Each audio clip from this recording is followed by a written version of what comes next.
वफादार नौकर की कहानी। बहुत समय पहले एक गांव में एक धनवान जमींदार रहता था। उसके घर में कई नौकर थे, लेकिन उनमें से रघु सबसे अलग था।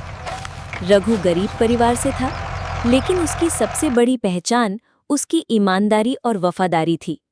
रघु सुबह से रात तक जमींदार की सेवा करता, खेतों की देखभाल करता और घर के बुजुर्गों का भी ध्यान रखता।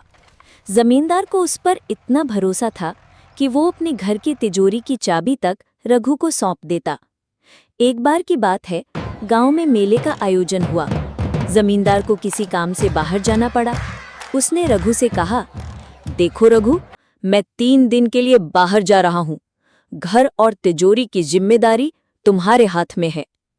रघु ने सिर झुकाकर जवाब दिया, मालिक, निश्चिंत रहिए, मैं अपना फर्ज निभाऊंगा। तीसरे दिन रात को कुछ चोर जमींदार के घर में घुस आए। उन्होंने सोचा कि जमींदार बाहर है तो घर खाली होगा, लेकिन जैसे ही उन्होंने दरवाजा तोड़ा, रघु डंडा लेकर सामने आ गया।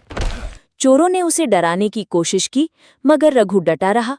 उसने साहस दिखाकर शोर मचाया और पूरे गांव को जगा दिया।